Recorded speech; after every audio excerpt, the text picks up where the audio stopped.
হালিমাতুস সাদিয়া রাদিয়াল্লাহু তাআলা আনহা দোলনার মধ্যে শুইয়ে দিয়ে এসেছেন। আহা, নবুয়তের ওই রাসূল একা একা দোলনায় শুয়ে আছে, দোলনা দোলানোর জন্য কেউ নাই, কেউ নাই।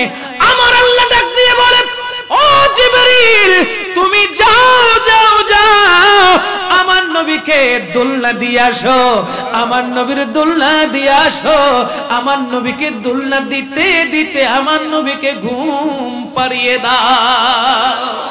अरे जिब्रील आए झूला झूलाने लुरी दे ज़ीशान। जिब्रील आए झूला झूलाने लुरी दे ज़ीशान। सो जा सो जा रहमत आलम, सो जा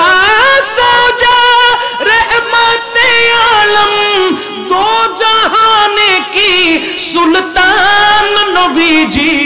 अल्लाह अल्लाह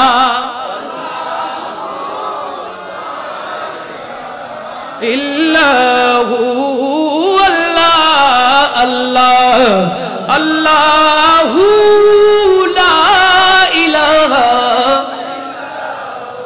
बोलें ना सुभान अल्लाह। जिब्रील आमीन की दिচ্ছেন? দোলনা দিচ্ছেন। জিবরিল আমিন কি দিচ্ছেন? দোলনা দিচ্ছেন। আমার নবী আস্তে আস্তে দুলতে দুলতে দুলতে দুলতে মুচকি মুচকি হাসতেছেন। বলেন না সুবহানাল্লাহ। পৃথিবীর বুকে শিশুদেরকে যখন দোলনা দেওয়া হয়, ঘুম যখন আসে না, মাথার উপর একটি খেলনা টাঙিয়ে দেওয়া হয়, ঠিক না? ওই খেলনার চাবিটা যখন ঘুরিয়ে দেওয়া হয়, খেলনা যেমন করে ওই বাচ্চাটা হাত পা নেড়ে খেলে, ঠিক না বে ঠিক? আমার নবীর মাথার উপরে খেলনা দেওয়ার মতো কেউ ছিল না। একদিকে আমার নবী ইতিম হয়ে দুনিয়ায় এসেছেন, আব্বা জান থাকলে হয়তো একটি খেলনা ঝুলিয়ে দিত। কথা বলেন ঠিক কিনা? আমার আল্লাহ জানিয়ে দেয়, ওগো রাসূল রে, আপনাকে দুনিয়াবি কোনো খেলনা নিয়ে খেলতে হবে না। আপনার নবুয়তের ওই ছোট ছোট হাত মুবারক গুলো, ওই ছোট ছোট আঙ্গুল মুবারক গুলো দিয়ে আপনি চাঁদের দিকে ইশারা করেন, চাঁদকে যেমন করবেন ওই চাঁদ ওইভাবে নড়তে থাকবে। আমার রাসূলের হাতের ইশারায় আসমানের চাঁদ ঘুরতেছে। বলেন না সুবহানাল্লাহ। আমার নবীর হাতের আঙ্গুলের ইশারায় আসমানের ওই চাঁদ কতক্ষণ কাছে আসে, কতক্ষণ দূরে চলে যায়, কতক্ষণ ডানে চলে যায়, কতক্ষণ বাঁয়ে চলে যায়। আমার নবীর হাত মোবারক যেমন ঘুরছে, আসমানের ওই চাঁদ ঘুরতেছে। বলেন না সুবহানাল্লাহ। নবীর ইশারায় চাঁদ ঘুরে। কথা বলেন ঠিক কি না? কারণ কি? আল্লাহ বলতে লাগলেন, এই চাঁদটাকে তো আমি সৃষ্টি করেছি আপনি রাসূলের নূর দিয়ে, সুতরাং আপনি যেমনটা চাইবেন তেমনটাই চাঁদ করবে, কারণ এই চাঁদকে আপনার হাতের আঙ্গুলের খেলনা বানিয়ে দিয়েছি। ইসলাম এটা শান্তির ধর্ম না অশান্তির ধর্ম? অশান্তি থেকে শান্তি করার জন্য আমার নবীজিকে আল্লাহ দুনিয়াতে পাঠিয়েছেন। এর চাইতে বাস্তব সত্য কথা আর কিছু হতে পারে? গোটা দুনিয়াটা যখন আইয়ামে জাহেলিয়ার যুগে একদম জাহান্নামের কুয়ার ভিতরে চলে যাচ্ছিল, ওই মুহূর্তে আল্লাহ পাক রব্বুল আলামিন মা আমিনার ঘরে, খ্বাজা আব্দুল মুত্তালিবের ঘরে, খ্বাজা আব্দুল্লাহর ঘরে, মা আমিনার রহমে রাসূল করিম সাল্লাল্লাহু আলাইহি ওয়াসাল্লামকে পাঠিয়ে দিয়েছেন। আল্লাহ সুবহানাহু ওয়া তাআলা পবিত্র কোরআনুল কারীমে ইরশাদে মুবারাকা করছেন, সূরা মায়েদা শরীফের 15 নম্বর আয়াতে আল্লাহ জানাচ্ছেন, বিসমিল্লাহির রহমানির রহিম, قد جاءكم من الله نور وكتاب مبين। জোরে বলেন না সুবহানাল্লাহ। আমার আল্লাহ সুবহানাহু ওয়া তাআলা কোরআনুল কারীমের মধ্যে ইরশাদে মুবারাকা করছেন, আল্লাহর পক্ষ থেকে নূরে পাক এসেছে, আল্লাহর পক্ষ থেকে নূর নাজিল হয়েছে, আল্লাহর পক্ষ থেকে নূরকে আমি আল্লাহ দুনিয়াতে, দুনিয়ার জমিনের মধ্যে পাঠিয়েছি। নূর যখন এসেছে, রহমতুল লিল আলামিন যখন এসেছে, নবীর মাধ্যমে যখন নাকি কোরআনকে তোমরা পেয়ে গেছো, সত্য মিথ্যার পার্থক্যকারী কোরআনকে যখন তোমরা পেয়ে গেছো, তখন আল্লাহ সুবহানাহু ওয়া তাআলা কোরআনুল কারীমের মধ্যে আল্লাহর ইরশাদে মুবারাকা করছেন, কুল নবীরে আপনি বলে দেন, বিফাদলিল্লাহি ওয়া বিরহমাতিহি ফাবিযালিকা ফালইফরাহু হুয়া খায়রুম মিম্মা ইয়াজমাউন। ও নবী আপনি বলে দেন, আপনি বলে দেন আপনার উম্মতদের মাঝে আপনি সার্কুলার করে দেন, আপনার মাধ্যমে আপনি যখন দুনিয়াতে গিয়েছেন, রহমাতুল লিল আলামিন যখন দুনিয়ায় আসলো, নবীর মাধ্যমে যখন কোরআনকে আমরা পেয়ে গেলাম, ও আমার উম্মতরা, ও বান্দারা, তোমরা আর ঘরে বসে থাইকো না, তোমরা আর এক জায়গায় একত্রিত হয়ে থাইকো না, ঘরের মধ্যে বসে থাইকো না। ফাবিযালিকা ফালইফরাহু, নবীকে পেয়েছো, নবীর মাধ্যমে কোরআনকে পেয়েছো, সুতরাং তোমরা জশ্নে জুলুসে ঈদে মিলাদুন নবী পালন করো। আল্লাহু ইয়া গৌসুল মিলাদুন নবী, হায়াতুন নবী, কামলিওয়ালা নবী, হাজার নাজার নবী, উলামায়ে আহলে সুন্নাত। এই ঈদে মিলাদুন নবী পালন করার জন্য সর্বপ্রথম হুকুমটা দিলেন কে? ঈদে মিলাদুন নবী সর্বপ্রথম পালন করলেন কে? ঈদে মিলাদুন নবী পালন করার জন্য উদ্বুদ্ধ করলেন কে? অথচ আল্লাহকে জিজ্ঞেস করেন, বারে ইলাহি, তুমি তো বান্দার চোখের পানিকে পছন্দ করো, তুমি এখানে আনন্দ করতে বললা কেন? আল্লাহ তুমি বান্দার চোখের পানি পছন্দ করো, বান্দার কান্নাকাটিতে পছন্দ করো, বান্দা অশ্রু ঝরালে তুমি ওই বান্দার উপরে রহমত নাজিল করো। তো এখানে নবী আসাতে, নবীর মাধ্যমে কোরআন আসাতে তুমি আনন্দ করতে কেন বলেছো, উল্লাস করতে কেন বলেছো, ফাবিযালিকা ফালইফরাহু কেন বলেছো? আল্লাহ এটার জবাব দেন না। আল্লাহ পাক বলতে লাগলেন, গোটা দুনিয়াটা যখন জাহান্নামের দিকে নিপতিত হচ্ছিল, আইয়ামে জাহেলিয়ার যুগে, বর্বরতার ওই যুগে, নিষ্ঠুরতমর ওই যুগে, যখন গোটা দুনিয়ার মানুষগুলো জাহান্নামের কুয়ায় যখন চলে যাচ্ছিল, আমি আল্লাহর পক্ষ থেকে, আমি আল্লাহ পাক রব্বুল আলামিন দুনিয়াতে ওয়ামা আরসালনাকা ইল্লা রাহমাতাল লিল আলামিন, আমার রাসূলকে যখন রাহমাতুল লিল আলামিন করে আমি দুনিয়ায় পাঠিয়েছি। তো বান্দারা তোমরা তো জাহান্নামী ছিলে, আমার নবীর কারণে তোমরা জান্নাতি হয়ে গেলে। এবার তোমরাই বলো, জাহান্নামী যখন জান্নাতে যায় তখন হাসে না কাঁদে? বলেন না কেন? জাহান্নামীরা যখন জান্নাতি হয়ে যায়, প্রত্যেক জাহান্নামী তখন হাসে, জাহান্নামে গেলে কাঁদে। আল্লাহ বলতে লাগলেন, ও জাহান্নামীরা, তোমরা জাহান্নামী ছিলে, তোমাদেরকে সেখান থেকে টেনে এনে আমার নবীর মাধ্যমে আমি আল্লাহ জান্নাতি বানিয়ে দিয়েছি। তাই তোমরা হাসো, তাই তোমরা খুশি উদযাপন করো, তাই তোমরা খুশি উদযাপন করো, হাসো, জশ্নে জুলুস বের করো, সুন্দর সুন্দর প্যান্ডেল করে করে ঈদে মিলাদুন নবী পালন করো, এতে আমি আল্লাহ খুশি হয়ে যাব। তো আল্লাহকে খুশি করার জন্য, রাজি করার জন্য, আল্লাহর রহমত দয়া পাওয়ার জন্য আমরা কি ঈদে মিলাদুন নবী পালন করতে পারি না? আল্লাহর হুকুম মানার জন্য আমরা কি আল্লাহর হুকুমকে মান্য করতে গিয়ে নবীজির আদর্শে আদর্শবান হতে পারি না? সাহাবায়ে কিরামের এই আমলটুকু কি আমরা করতে পারি না? সমস্ত আম্বিয়ায়ে কিরামের এই আমলটুকু আমরা কি করতে পারি না? তো আমরা করতে গেলে আমাদের পিছনে এত বাধা কিসের? এত চিন্তা কিসের? এত বাধা কিসের? এত সমস্যা কিসের? জশ্নে জুলুস পালন করতে গেলে ছোট ছোট বাচ্চাদের গায়ে আগুন লাগানো হয় কেন? জশ্নে জুলুস পালন করতে গেলে ওই জশ্নে জুলুসে ঈদে মিলাদুন নবীর পিছনে বেদাতের ফতোয়া দেওয়া হয় কেন? অথচ আল্লাহর হুকুম হলো, নবীকে পেয়েছিস, বাস তোরা ঈদে মিলাদুন নবী কর। বলেন না সুবহানাল্লাহ। আমরা ঈদে মিলাদুন নবীর পক্ষে না বিপক্ষে? আমাদের পূর্বপুরুষগণ পক্ষে ছিল, আমরাও আছি, নেক্সট জেনারেশন তারাও পক্ষে থাকবে। কথা বলেন ঠিক কিনা? কবি কাজী নজরুল ইসলাম কত চমৎকার করে উপস্থাপন করছেন, ত্রিভুবনের প্রিয় মুহাম্মদ এলো রে দুনিয়ায়। মাশাআল্লাহ মাশাআল্লাহ মাশাআল্লাহ। যদি আয় আয় আয় আয় আয় রে সাগর। মাশাআল্লাহ। আজকে যত পাপী ও তাপী সব গুনাহের পেলো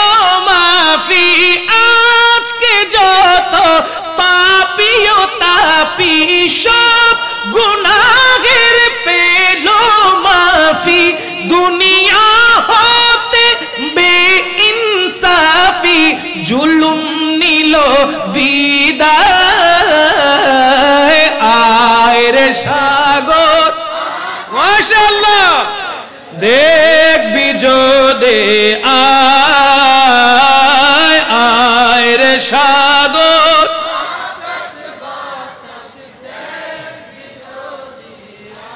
দেখ আমিনা মায়ের কুলে দুলে শিশু ইসলাম দুলে, দেখ আমিনা মায়ের কুলে দুলে শিশু ইসলাম দুলে, কচি মুখে শাহাদাতের বাণী সে শোনায়, আয় রে সাগর। মাশাআল্লাহ, যদি আয় আয় আয় আয় আয় রে সাগর,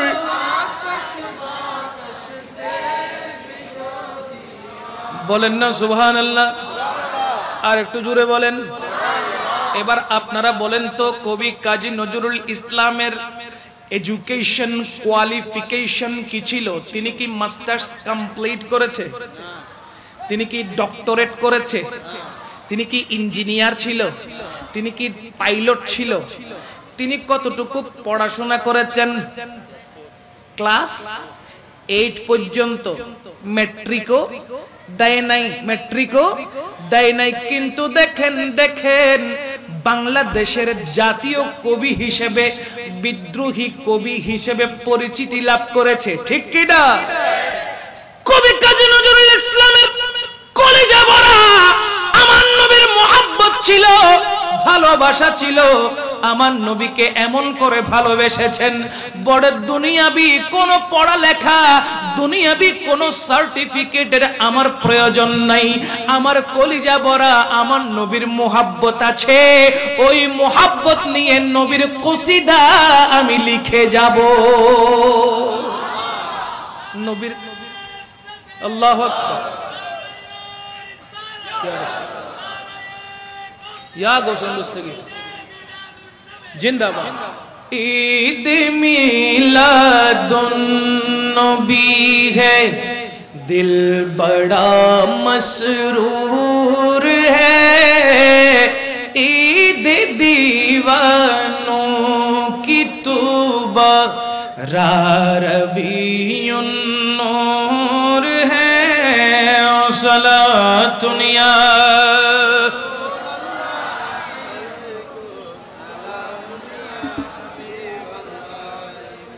বড় আশ্চর্য লাগে। কবি কাজী নজরুল ইসলাম, যিনি দুনিয়াবি শিক্ষায় শিক্ষিত না হয়ে আমার নবীকে কেমন করে মোহাব্বত করেছেন, ভালোবেসেছেন, কত চমৎকার চমৎকার নাশিদ আমাদেরকে উপহার দিয়েছেন, কসিদা উপহার দিয়েছেন। তিনি বলেছেন, যতগুলো কালাম, যতগুলো নাশিদ, যতগুলো পংক্তি তিনি লিখেছেন, প্রত্যেকটি নয়তো কোরআনের সাথে মিল, নয়তো হাদিসে পাকের সাথে মিল। সুবহানাল্লাহ। তিনি বললেন, আল্লাহকে যে পাইতে চাই, হাজরতকে ভালোবেসে, আল্লাহকে যে পাইতে চাই, হাজরতকে ভালোবেসে, আরশ কুরসি লৌহ কলম, আরশ কুরসি লৌহ কলম না চাইতেই পেয়েছে সে, হযরতকে ভালোবেসে, আল্লাহকে যে পাইতে চাই। বলেন না সুবহানাল্লাহ। কবি কাজী নজরুল ইসলাম না কোন মাদ্রাসায় গিয়েছেন, না কোন স্কুল কলেজ ইউনিভার্সিটিতে গিয়েছেন, দুনিয়াবি কোন এডুকেশন কোয়ালিফিকেশন ওনার কাছে ছিল না, কিন্তু ওনার কলিজার মধ্যে আমার নবীর মোহাব্বত ছিল কি ছিল না? এমন অনেক বান্দা আছে যারা রাসূল করিম সাল্লাল্লাহু আলাইহি ওয়াসাল্লামের মোহাব্বত কলিজায় রাখতে পারে না, কিন্তু দেখেন তাদের পেছনে যদি তাকান, তাদের পেছনে বস্তা ভরা সার্টিফিকেট আছে না নাই? বলেন না আছে না নাই? ওই বস্তা ভরা সার্টিফিকেট দিয়ে কি লাভ হবে যদি আপনারা বলেন নবীর মাটির তৈরি, যদি আপনারা ঈদ মিলাদুন নবীর বিরোধিতা করেন, যদি মিলাদ ও কিয়ামের বিরোধিতা করেন, যদি হক্কানি রব্বানি আল্লাহর মকবুল ওয়ালিদের বিরোধিতা করেন, তাহলে আপনাদের ওই সার্টিফিকেট আপনাদেরকে জান্নাতে কোনোদিন নিতে পারবে না। কথা বলেন ঠিক কিনা? বস্তা ভরা সার্টিফিকেট কোনো কাজে আসবে না যদি আমার নবীর মুহাব্বত আপনার কলিজার মধ্যে না থাকে। কোরআন পড়েন কোনো কাজে আসবে না, হাদিসে মুবারাকা পড়েন কোনো কাজে আসবে না, নামাজ পড়তে পড়তে কপাল কালো করে ফেলেন কোনো কাজে আসবে না, কোরআন পড়তে পড়তে পড়তে পড়তে নিঃশ্বাস ত্যাগ করলেও কোনো কাজে আসবে না, আসবে না।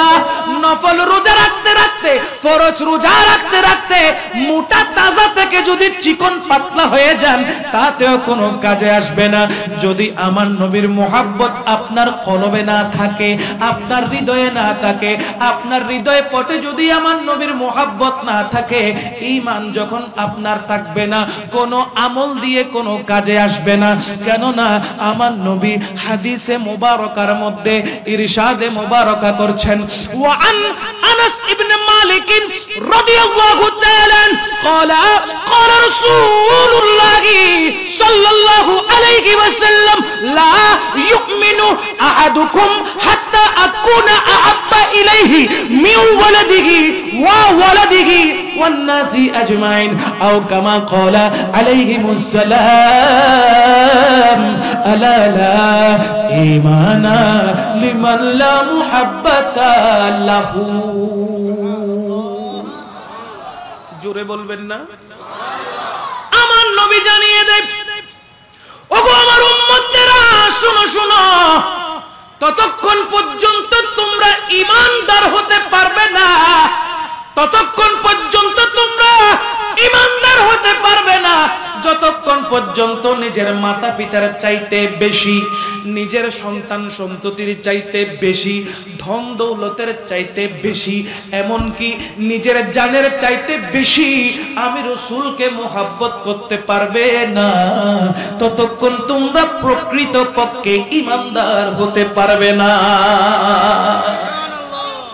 কোরআন থেকে প্রমাণ, হাদিসে মুবারাকা থেকে প্রমাণ। কোরআনে আল্লাহ ইরশাদ করে, ইন কুনতুম তুহিব্বুনাল্লাহ ফাত্তাবিউনি ইউহিব্বুকুমুল্লাহ। চিৎকার দিয়ে বলেন না সুবহানাল্লাহ। যে নবীকে মুহাব্বত করে, ভালোবাসে, সে কখনো আমার নবীর বিরোধিতা করতে পারে? বলেন না করতে পারে? জ্ঞান অর্জন করতে হবে। কোন জ্ঞান? যে জ্ঞানের ভিতরে আমার নবী আছে। কথা বলেন ঠিক কিনা? জ্ঞান অর্জন করতে হবে কোনটা? যে জ্ঞানের ভিতরে আমার নবী থাকবে। নামাজ পড়তে হবে কোনটা? যেই নামাজের ভিতরে আমার নবী থাকবে। রোজা রাখতে হবে কোনটা? যে রোজার ভিতরে আমার নবী থাকবে। যাকাত দিতে হবে কোনটা? যেই যাকাতের মধ্যে নবী শরীয়তের হুকুম থাকবে। হজ করতে হবে কোনটা? যেই হজের ভিতরে মদিনাতুল মুনাওয়ারা জিয়ারত থাকবে। কথা বলেন ঠিক কিনা? এমন অনেকের হজ আছে যারা বলে শুধু হজ করো, মদিনায় যাওয়ার দরকার নেই। আছে না নাই? মদিনায় না গেলে, মদিনা শরীফে অবস্থান না করলে, আমার রাসূলকে সালাতু সালাম না দিলে, নবীর দরবারে গিয়ে যদি আপনি নবীজিকে সালাম না দেন, সালাম আরজ না করেন, মনে রাখবেন আপনার ওই হজ আল্লাহর দরবারে কোনোদিন কবুল হবে। এরকমও অনেকে আছে, অনেক বক্তা এমন আছে, অনেক আলেম এমন আছে যারা বলে মদিনা শরীফ যাওয়ার দরকার নাই, মক্কায় যাও। কথা বলেন ঠিক কিনা? হজ করতে গেছো, মদিনায় কি দরকার? সেখানে যাওয়ার দরকার নাই। কোথায় যাবে? মক্কায়। কোথায় যাবে? যারা এমনটা বলে, মনে রাখবেন বাবা, মক্কায় গিয়েছেন, হজ করেছেন, হজও কিন্তু মক্কায় নাই। হজ করার জন্য হজের যে তিন ফরজের ভিতরে কি মক্কা আছে অবস্থান করা? আল হজ্জু লিউকুফিল আরাফা, হজ হলো আরাফাতের ময়দানে অবস্থান করার নাম। বলেন না সুবহানাল্লাহ। তো আপনাকে প্রশ্ন করি, মক্কায় অবস্থান করতে হলো না কেন? মক্কায় অবস্থান করে এটা হজের একটি ফরজ বা ওয়াজিব, কই কোনটা তো নাই। আছে কোথায়? আরাফাতের ময়দান। বলেন না সুবহানাল্লাহ। আলা হযরত বলছেন, এ হাজিयों, काबा तो देख चुके, अब काबे का काबा को देखो। ए हाजियों, काबा तो देख चुके, अब काबे का काबा को देखो। ও হাজী সাহেবানরা, কাবা তো দেখেছো, আল্লাহর ঘর দেখেছো, হজ করেছো, আরাফাতের ময়দানে গিয়েছো, মুজদালিফায় গিয়েছো, জামরাতে গিয়েছো, মিনায় গিয়েছো, সব কাজ কমপ্লিট করেছো, হজটাকে কবুল করতে হবে না? বলেন না কবুল করতে হবে না? আলা হযরত বলতে লাগলেন, কাবা দেখেছো, কাবার কাবা মদিনাতুল মুনাওয়ারায় কি যাবা না? বলেন না সুবহানাল্লাহ। হজকে কবুল করাইতে হলে কাবার কাবা যিনি রহমতুল লিল আলামিনের দরবারে যেতে হবে কি হবে না? না গেলে হজ হবে? বলেন না হজ হবে? আর ওইদিকে আমার নবী বলতে লাগলেন, ও হাজী সাহেবান, হজ করতে আসছো, আমি নবীর দরবারে আসো নাই, তার মানে আমি নবীর কলিজায় তুমি আঘাত করেছো। এবার বলেন, নবীর কলিজায় যদি কেউ আঘাত করে, তার হজ কি কখনো কবুল হতে পারে? বলেন না পারে? এজন্য বলছি, যত আমল করেন না কেন, ওই আমলের ভিতরে আমার নবী লাগবে কি লাগবে না? যেই ঈমানের মধ্যে আমার নবী থাকে না, ওই ঈমান ঈমান হয় না। যেই কালেমার ভিতরে আমার নবী থাকে না, ওই কালমা কালমা হয় না। যেই নামাজের ভিতরে আমার নবী থাকবে না, ওই নামাজ নামাজ হবে না। যেই রোজা হজ যাকাতের মধ্যে আমার নবীর আদর্শ পাওয়া যাবে না, ওই ইবাদত আল্লাহর দরবারে কখনো কবুল হবে? আমল করতে গেলেও নবী লাগবে কিনা? নবী ছাড়া কোনো উপায়? আল্লাহ কোরআনুল কারীমে ইরশাদ করছেন, বিসমিল্লাহির রহমানির রহিম, ওয়া মিনান নাসি মান ইয়াকুলু আমান্না বিল্লাহি ওয়া বিল ইয়াউমিল আখির ওয়া মা হুম বিমুমিনিন। কে বলছেন? জোরে বলেন, কে বলছে? আল্লাহ বলতে লাগলেন, ওগো রাসূল, মানুষের মধ্যে কিছু সংখ্যক মানুষ আপনি রাসূলকে বলবে, ওয়া মিনান নাসি মান ইয়াকুলু আমান্না বিল্লাহি, আপনার উপরে আপনাকে বলবে আমরা আল্লাহর প্রতি ঈমান এনেছি, ওয়া বিল ইয়াউমিল আখিরে, পরকালের প্রতি ঈমান এনেছি। ওগো রাসূল, এমনটা যারা বলবে, ওয়া মা হুম বিমুমিনিন, ইয়া রাসূলুল্লাহ, তারা ঈমানদার নয়, এক নম্বরের বেঈমান। আল্লাহকে জিজ্ঞেস করেন, আল্লাহ রে, আপনার প্রতি তো বিশ্বাস স্থাপন করেছে, পরকালকেও বিশ্বাস করেছে, তারা বেঈমান কেন হবে? আল্লাহ পাক রব্বুল আলামিন জানান, ঈমানের মূল চাবিকাঠি তো রহমতুল লিল আলামিনের হাতে। তো তুমি আল্লাহর প্রতি ঈমান আনছো, পরকালের প্রতি ঈমান আনছো, নবীর প্রতি ঈমান আনো নাই, তো সেখানে ঈমান থাকবে কোথায়? কথা বলেন ঠিক কিনা? ঈমানকে রাখতে হলে, ঈমানকে ধরে রাখতে হলে, ঈমানকে পাকাপোক্ত করতে হলে আমার নবী ছাড়া কোনো উপায় আছে? বলেন না আছে? আর খুদ আল্লাহ পর্যন্ত নবী ছাড়া আমাদের কাছে কালমা পৌঁছায় নাই, আমাদের কাছে কালমা পৌঁছায় নাই। আল্লাহ বলতে লাগলেন সূরা ইখলাসের প্রথম নম্বর আয়াত, কুল, হে নবী আপনি বলে দেন, হুয়াল্লাহু আহাদ, আল্লাহ কয়জন? একজন। হুয়াল্লাহু আহাদ, আল্লাহ এক এবং অদ্বিতীয়। এই কথাটি আল্লাহ সরাসরি আমাদেরকে বলেন নাই, আমার নবীর মাধ্যমে আমাদের কাছে পৌঁছাইয়া দিয়েছেন। বলেন সুবহানাল্লাহ। তো আল্লাহ নিজেই যেখানে নবীর নবুয়তের জবানে পাক ব্যবহার করেছেন, সেইখানে কি আমরা নবীকে বাদ দিলে কাজ হবে? তো নবীকে বাদ দিয়ে যখন ঈমান নাই, নবীকে বাদ দিয়ে যখন নামাজ নাই, নবীকে বাদ দিয়ে যখন রোজা নাই, নবীকে বাদ দিয়ে যখন হজ যাকাত নাই, তো এখন আপনারা বলেন নবীকে কোন জায়গায় রাখছেন? সমস্ত ইবাদতে, আমলে, ঈমানে আমার নবী থাকা চাই কি চাই না? থাকলে কাজে আসবে, না থাকলে বরবাদ হয়ে যাবে। না ঈমান থাকবে, আর ঈমান না থাকলে তো কোনো আমলের কোনো কথা আসেই না। সুতরাং আমলকে মজবুত করতে হলে ঈমানের দরকার আছে। ঈমান মজবুত রাখতে হলে আল্লাহ এবং রাসূল পাকের মোহাব্বত কোথায় রাখতে হবে? কলিজার মধ্যে রাখতে হবে। আর যারা আমার নবীকে মোহাব্বত করে, ভালোবাসে, আমি একদম হলফ করে বলতে পারি, তারা কখনো মিলাদুন নবীর বিরোধিতা করতে পারে? বলেন না, মিলাদুন নবীর বিরোধিতা করতে পারে না। তারা কখনো জশ্নে জুলুসের বিরোধিতা করতে পারে না। কারণ ঈদ মিলাদুন নবীর মধ্যেও নবীর তারিফ হচ্ছে, নবীজির প্রশংসা হচ্ছে। জশ্নে জুলুসের মধ্যে নারায়ে তাকবীর, নারায়ে রিসালাতের ধ্বনি উচ্চারণ হচ্ছে, সেখানেও আল্লাহ এবং রাসূলের সানাখানি করা হচ্ছে। তো যেখানে নবীর সানাখানি হয়, নবীর তারিফ হয়, আল্লাহর প্রশংসা হয়, সেখানে তো ভালো লাগার কথা, বেদাতের কথা তো আসার কথা না। কথা বলেন ঠিক কিনা? সুতরাং যারা আমার নবীকে প্রকৃত পক্ষে মোহাব্বত করে, ভালোবাসে, তারা সব সময় মিলাদুন নবীর পক্ষেই কথা বলে। ঠিক না বেঠিক? এলম ওইটা হাসিল করুন যে এলম দিয়ে নবীকে চিনতে পারবেন। ওই এলম হাসিলের দরকার নাই যে এলম দ্বারা আল্লাহর হুকুমের বিরোধিতা করতে হয়। যেমন আযাজিল ফেরেশতা, যে আযাজিল ফেরেশতা আল্লাহকে দেখেছিল কিনা বলেন? আল্লাহর সাথে কথোপকথন হয়েছিল কিনা বলেন? আল্লাহর সাথে কথাবার্তাও সে বলেছে। সে জান্নাতও দেখেছে, জাহান্নামও দেখেছে। সে আল্লাহ পাক রব্বুল আলামিনের দরবারে 6,75,000 বছর পর্যন্ত সিজদা করেছে।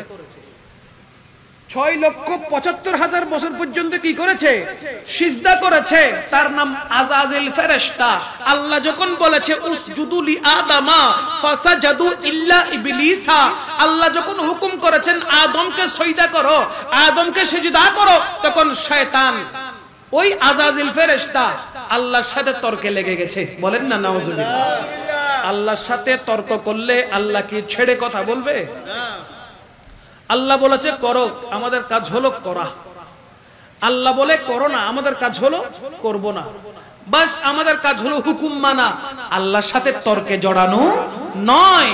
এই আযাজিল ফেরেশতা নিজেকে অনেক বড় পণ্ডিত মনে করেছে, কারণ তার জ্ঞানের ভান্ডার ছিল। তার জ্ঞানের কি ছিল? ভান্ডার ছিল। ওই জ্ঞান দিয়ে তর্ক করছে কাকে?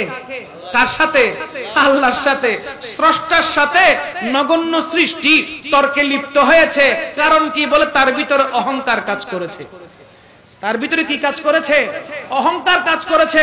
খবরদার মনে রাখবেন, জ্ঞান যখন আসে তখন অহংকার করতে নেই, তখন শুকরিয়া আদায় করতে হয়। কি আদায় করতে হয়? শুকরিয়া। কেননা আপনি শুকরিয়া আদায় করবেন, আপনার জ্ঞানটাকে আল্লাহ আরো বাড়িয়ে দিবে। কোরআন তো এই কথা বলে, লা ইন শাকারতুম লা আযীদান্নাকুম। আপনি শুকরিয়া আদায় করেন, আল্লাহ বাড়াই দেবে। বলেন না সুবহানাল্লাহ। এই শয়তান আযাজিল ফেরেশতা তার জ্ঞানের পরিধির কারণে, ওই জ্ঞানের উপর অহংকার করে সে আল্লাহকে বলতে লাগলো আমি তাকে সিজদা করব না। আল্লাহর সাথে তর্কে জড়িয়ে গেছে। এই তর্কে জড়ার কারণে আল্লাহ পাক আযাজিল ফেরেশতা থেকে তাকে শয়তান বানিয়ে দিয়েছে। ঠিক কিনা বলেন? তাহলে জ্ঞান শুধুমাত্র মুমিনদের কাছে থাকবে এমনটা নয়, শয়তানের কাছেও আছে না নাই? ওই কথা বলে না কেন? শয়তানের কাছে জ্ঞান আছে না নাই? আছে। আচ্ছা, আমরা দুনিয়ার যত কিতাব আছে সবচেয়ে বড় কিতাবের নাম কি? আল কোরআনুল কারীম। এই কোরআন হলো প্রধান কিতাব, যা স্বর্গীয় কিতাব, আসমান থেকে এসেছে। ঠিক না? আচ্ছা, এই কোরআন, যে কোরআনের জ্ঞান যদি আপনি কোন হিন্দু থেকে নেন, তাহলে হিন্দু আপনাকে তার মতন করে কোরআনকে বুঝাবে। কোন খ্রিস্টান থেকে যদি জ্ঞান নেন কোরআনের, খ্রিস্টান তার মতন করে কোরআনের অর্থগুলো আপনাকে বোঝাবে। ঠিক না? আপনি যদি কোন বৌদ্ধের কাছে যান, সে তার মতন করে বোঝাবে। কোন ইহুদির কাছে গেলে তার মতন করে বোঝাবে। কোন নাসারার কাছে গেলে তার মতন করে বোঝাবে। আপনি যদি কোন কওমি মাদ্রাসায় যান, সে তার মতন করে কোরআনটা আপনাকে বুঝাবে। আপনি যদি কোন সুন্নিয়া মাদ্রাসায় যান, সুন্নিয়া মাদ্রাসার উস্তাদগুলো কোরআনকে আপনাকে ওনাদের মতন করে বুঝাবে। বুঝানোর মধ্যে বেশ কম শুধু এটাই, যারা যারা কোরআন পড়াচ্ছে তারা শুধু কোরআনের অর্থ আপনাকে বুঝাই দেবে, তাদের মতন করে বুঝাই দেবে। আপনি যখন আলা হযরতের মতন শখসিয়তের কাছে কোরআনের তালিম নেবেন, আপনি যখন খাজা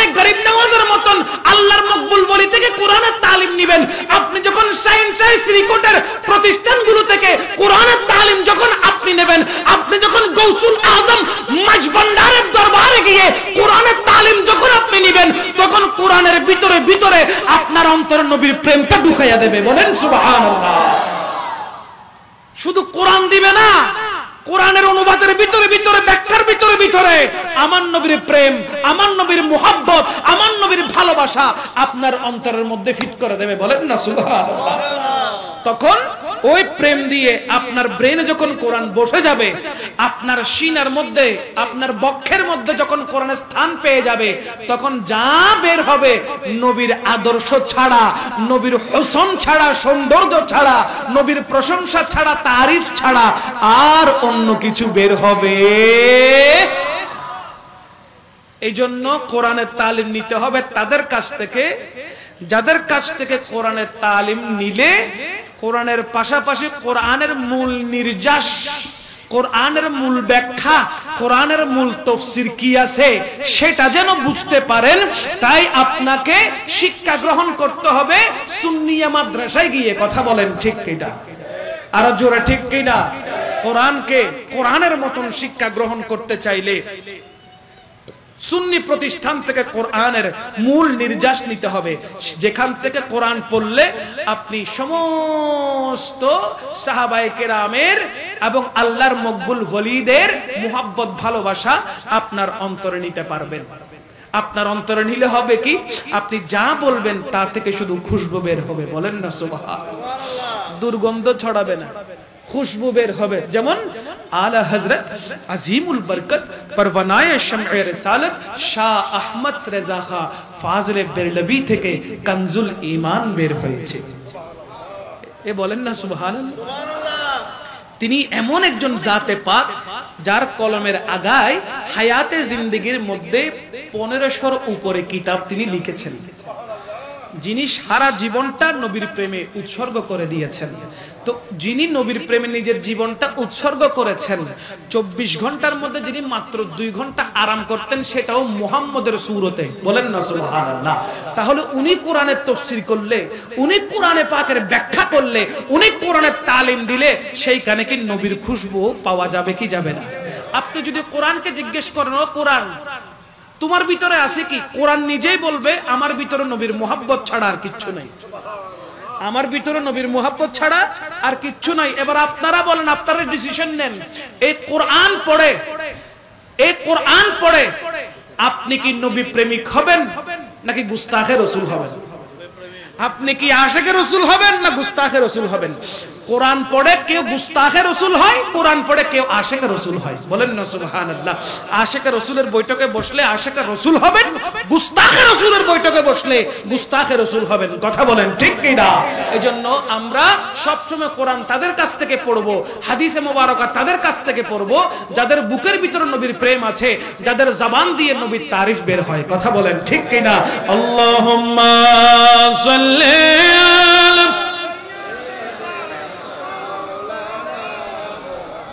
وعلى آل سيدنا مولانا لا إله إلا الله لا إله ما شاء الله لا إله إلا الله لا إله حسبي ربي جل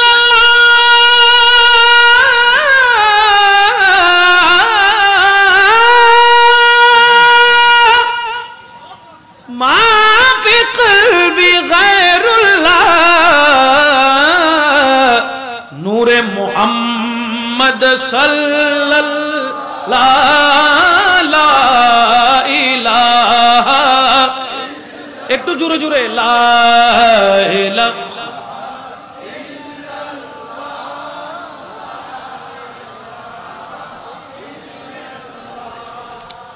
লা ইলাহা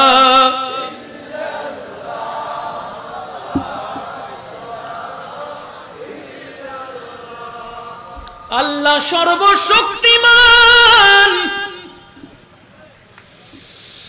আল্লাহ সর্ব শক্তিমান, বান্দার প্রতি দয়াবান, প্রিয় হাবিবকে করলেন দান, প্রিয় হাবিবকে করলেন দান, যিনি ইমানেরই জান। লা ইলাহা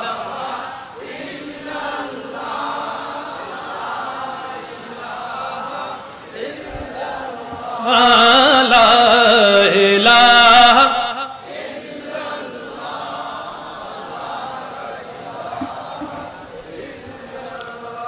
বলেন না সুবহানাল্লাহ। যুবক ভাইয়ের আছে, আপনারা আছেন? আচ্ছা দেখে আপনাদের জজবা দিয়ে বলেন তো সুবহানাল্লাহ। এই তো মাশাআল্লাহ। ঈদ বলেন, ঈদ মানে হলো খুশি। ঈদ মানে কি? জোরে, ঈদ মানে কি? ঈদে মিলাদুন নবীকে অনেকেই ঈদ বলতে চায়, তাদের জন্য একটি মেসেজ। যারা ঈদ উল ফিতর এবং ঈদ উল আজহা এই দুই ঈদ ছাড়া অন্য কোনো ঈদ চোখে দেখেন না, আপনাদের দৃষ্টিগোচর হয়, একটু দয়া করে আমার কথাগুলো শুনুন, 1 মিনিটের মধ্যেই বুঝাই দিচ্ছি। ঈদ উল ফিতর এবং ঈদ উল আজহা এই দুই ঈদের কথা হাদিসে পাকে আছে না নাই? আছে। আচ্ছা, এই দুই ঈদ ছাড়া আর কোন ঈদ মানি না, মানতে চাই না, এরকম যারা স্লোগান তুলেন, মুখে ফেনা তুলেন কথাগুলো বলতে বলতে, আমি তাদেরকে বলতে চাই এই দুইটা ঈদ এগুলো একদম লো ক্লাসের, লো লেভেলের ছাত্রগুলোও জানে, জানে না? ক্লাস 1-2 ছেলেরাও ঈদ উল ফিতর ঈদ উল আজহা সম্পর্কে জানে। তো আপনি কামিলে কেন পড়ছেন? মাদ্রাসায় মাস্টার্স কেন করছেন? হাদিস নিয়ে কেন পড়ছেন? তাফসীর নিয়ে কেন পড়ছেন? শুধু দুই ঈদের ভিতরে থাকার জন্য? বলেন না। বিশ্লেষণ আপনাকে বের করতে হবে। প্রাইমারি লেভেলে যারা পড়ছে, স্কুল কলেজে যারা পড়ছে, তারা জানবে না ঈদ কাকে বলে, কয় প্রকারের আছে। আমি আজকে আপনাদেরকে বলে যাই, ঈদ আমি পেয়েছি 8টা। বলেন না সুবহানাল্লাহ। ঈদ আমি পেয়েছি কয়টা? 8টা। এবার আপনারা হিসাব করেন, হিসাব লাগাবেন। ঈদে মিলাদুন নবী, সুবহানাল্লাহ বলেন, নাম্বার হিসাব করবেন। 1 ঈদ মিলাদুন নবী, সুবহানাল্লাহ। 1 ঈদ মিলাদুন নবী। 2 ঈদ উল ফিতর। 3 ঈদ উল আজহা। 4 ঈদে ইয়াউমুল জুমআ। 5 ঈদে ইয়াউমুল আরাফা। 6 ঈদে মিরাজুন নবী। 7 ঈদে লাইলাতুল বারাত। 8 ঈদে লাইলাতুল কদর। কয়টা পাইলেন? কয়টা পাইলেন? 8টা ঈদ পেয়েছেন। 8টা ঈদের মধ্যে 7টা ঈদ হলো আমলের ঈদ, আর 1 নাম্বার যে ঈদের কথা বললাম ঈদে মিলাদুন নবী, এটা হলো ঈমানের ঈদ। 7টা আমলের ঈদ সবার জন্য, কিন্তু এই আমলগুলো নয়, ক্যাটাগরি ভাগ ভাগ আছে। যেমন ঈদ উল ফিতর কাদের জন্য? যারা রোজা পালন করে তাদের জন্য।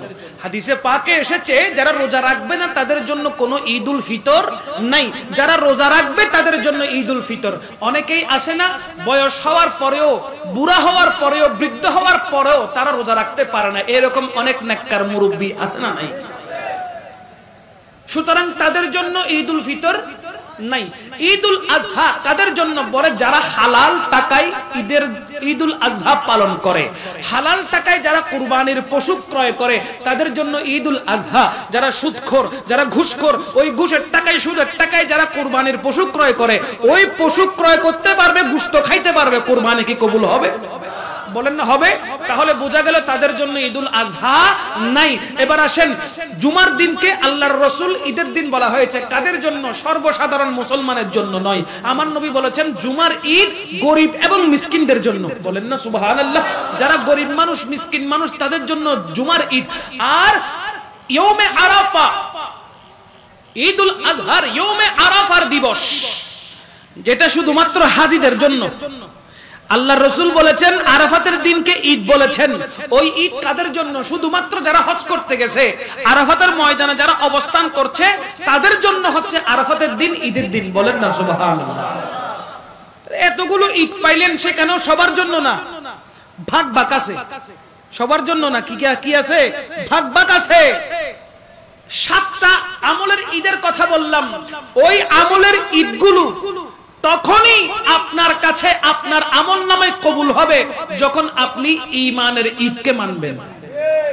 ঈমানের ঈদ হলো ঈদে, জোরে বলেন না ঈদে, আরো জোরে ঈদে, সকল ঈদের সেরা ঈদ, আওয়াজ লাগবে, সকল ঈদের সেরা ঈদ, আরো জোরে, সকল ঈদের সেরা ঈদ ঈদ মিলাদুন নবী সাল্লাল্লাহু আলাইহি ওয়াসাল্লাম। হযরত শেখ আব্দুল হক মুহাদ্দিসে দেহলভী রাদিয়াল্লাহু তাআলা আনহু কিতাবের মধ্যে লিখছেন মা সাবাতা বিসুন্নতি, ওই কিতাবে তিনি উল্লেখ করছেন যে ঈদ মিলাদুন নবী, যেই মিলাদুন নবীকে ঈদ বলা হচ্ছে, রাসূল করিম সাল্লাল্লাহু আলাইহি ওয়াসাল্লাম যে সময়ে তাশরীফ নিয়ে এসেছেন, ওই ঈদ মিলাদুন নবী লাইলাতুল কদরের রাতের চাইতেও উত্তম। জুড়ে বলেন সুবহানাল্লাহ। উনি কম বুঝছে, উনি কম বুঝতেছেন তাইলে কোরআন হাদিস কি উনি কম বুঝতেছেন? না না না না না, উনার ভিতরে নবীর মুহাব্বত ভালোবাসা আছে, উনার ব্রেইনে কোরআন হাদিসের ইলম আছে, উনি ওই ইলম এবং ভালোবাসা দিয়ে বলছেন যে ঈদে মিলাদুন নবী না হলে না লাইলাতুল কদর পেতাম, না লাইলাতুল বরাত পেতাম, না লাইলাতুল মেরাজ পেতাম, না ঈদুল আজহা পেতাম, না ঈদুল ফিতর পেতাম, কোনো কিছুই আমরা পেতাম না। সমস্ত নিয়ামত আমরা পেয়েছি আমার নবীর কারণে। জুড়ে বলেন না সুবহানাল্লাহ। এই জন্য ঈদ মিলাদুন নবী পালন করা প্রত্যেক মুমিন মুসলমানের জন্য ফরজ। কথা বলেন ঠিক কি না? মিলাদুন নবী পালন করলে জজবা বেড়ে যায়, ঈমানি পাওয়ার, ঈমানি শক্তি বেড়ে যায়। আমাদের ভিতরে যে রূহ আছে, ওই রূহটা মিলাদুন নবী আসলে তরুতাজা হয়ে যায়। কথা বলেন ঠিক কি না? আল্লাহ পাক আমাদেরকে বেশি বেশি ঈদ মিলাদুন নবীর মাহফিল করার তৌফিক দান করুক। প্রত্যেক বছর শানদার ভাবে জশ্নে জুলুসে ঈদ মিলাদুন নবী পালন করার, জুলুস বের করার আল্লাহ আমাদেরকে তৌফিক দান করুন। আল্লাহুম্মা সাল্লি আলা মাওলানা মুহাম্মদ ওয়া আলা আলি সাইয়্যিদিনা মাওলানা মুহাম্মদ। কোথায় রইলেন দয়াল নবী আমাদেরকে ছাড়িয়া, আপনি বিনে কি লাভ হবে এই দুনিয়ায় বাঁচিয়া। আল্লাহুম্মা মাওলানা মুহাম্মদ ওয়া আলা আলি মাওলানা। সম্মানিত হাজিরিন, আমরা ঈদ মিলাদুন নবী পালন করব কি করব না? আরে কেন করব না, কেন করব না? আমার রাসূল রাহমাতুল লিল আলামিন কে আল্লাহ পাক রব্বুল আলামিন যখন দুনিয়ার জমিনের মধ্যে পাঠিয়ে দিলেন, আমার নবী যখন মা আমিনার ঘরে তাশরীফ নিয়ে আসলো, ওইদিকে আমার নবীর দাদা জানু খাজা আব্দুল মুত্তালিব কাবা ঘরের দিকে ছুটে গেলেন। কারণ কাবা ঘরের শাহী দরওয়াজার চাবি খাজা আব্দুল মুত্তালিবের হাতে ছিল। কাবার চতুর্পাশ পরিষ্কার করা, কাবাকে ক্লিন রাখা তার দায়িত্ব ছিল। কাবার রক্ষণাবেক্ষণ করেন, কাবার রক্ষণাবেক্ষণের দায়িত্ব তার হাতে ছিল। তিনি চলে গেলেন কাবাকে পরিষ্কার করার জন্য। দেখতে পেলেন সুবহে সাদিকের সময় কাবার যখন দরওয়াজা খুললেন, চাবি দিয়ে যখন দরওয়াজা খুললেন, কাবার ভিতরে যে 360 খানা মূর্তি ছিল, ওই 360 খানা মূর্তি ঝুঁকে গিয়েছে। বলেন সুবহান। মূর্তির কি জান আছে? কথা বলে না, মূর্তির কি জান আছে? মূর্তির তো জান নাই, মূর্তির কোনো জান নাই, কিন্তু ওই মূর্তিগুলো ঝুঁকে পড়ে আছে। হযরত খাজা আব্দুল মুত্তালিব যখন খেয়াল করলেন মূর্তিগুলো ঝুঁকে আছে, ঝুঁকে আছে, কারণটা কি? তিনি যখন আরো খেয়াল করলেন, শুধু মূর্তি নয়, শুধু মূর্তি নয়, কাবার প্রত্যেকটা ইট নাচানাচি আরম্ভ করে দিয়েছে। কাবার প্রত্যেকটা ইট নাচানাচি আরম্ভ করে দিয়েছে, হরকত করা শুরু করে দিয়েছে। ও কাবা, তুমি এত খুশি কেন হয়েছো? ও কাবা, এত নাচানাচি কেন করছো? কাবা বলে, এতদিন পর্যন্ত কাবার ভিতরে 360 খানা মূর্তি স্থান পেয়েছে, আমি কাবাকে অপবিত্র করে ফেলেছে। কাবার মধ্যে পূজা চলতো, কাবার ভিতরে মূর্তি পূজা চলতো, অগ্নি পূজা চলতো। আজকে রহমতুল লিল আলামিন দুনিয়ায় তশরিফ নিয়ে এসেছে, মা আমেনার ঘরে হায়াতুন নবী তশরিফ নিয়ে এসেছে। আমার নবীর কারণে আমি কাবা এখন পবিত্র হয়ে গেলাম। আল্লাহু আকবার, ইয়া রাসূলুল্লাহ, ইয়া জিন্দাবাদ। এলেন নূরের নবী যখন মক্কা নগরে, পড়েন, এলেন নূরের নবী যখন মক্কা নগরে, কালেমা মুখে নিয়ে মূর্তি সিজদায় পড়ে, পড়েন, কালেমা মুখে নিয়ে মূর্তি সিজদায় পড়ে। এলেন নূরের নবী যখন মক্কা, মূর্তিগুলো সিজদায় পড়ে গেল, থরথর করে কাঁপা আরম্ভ করে দিল, কাবা হাসি আরম্ভ করে দিল, চতুর্দিক থেকে নাচানাচি শুরু করে দিল। রহমতুল লিল আলামিন এসেছে, এতদিন অপবিত্র ছিলাম, নবীর পরশে আল্লাহ পবিত্র করে দিয়েছে। যেই জায়গার মধ্যে অগ্নি পূজা হতো, মূর্তি পূজা হতো, গাছ পূজা, বাস পূজা হতো, আজকে নবীর কারণে সমস্ত পূজা বন্ধ হয়ে গেছে, সমস্ত পূজা অফ হয়ে যাবে। এখন শুধুমাত্র আমি কাবার পাশে আমার আল্লাহর নামে সিজদা চলবে। আমি খুশি হব না তো কে হবে? কাবা খুশি হবে না তো কে খুশি হবে? যে কাবাকে পবিত্র করনে ওয়ালা রহমতুল লিল আলামিন চলে এসেছেন। মা আমিনার ঘরে রহমতুল লিল আলামিন ছিলেন। কথা সংক্ষেপ করে দিচ্ছি, মা আমিনার ঘরে আমার নবী দো জাহানের কামলিওয়ালা বাদশা নবী ছিলেন। আরবের মধ্যে একটি প্রথা এখনো পর্যন্ত ওই প্রথা জারি আছে।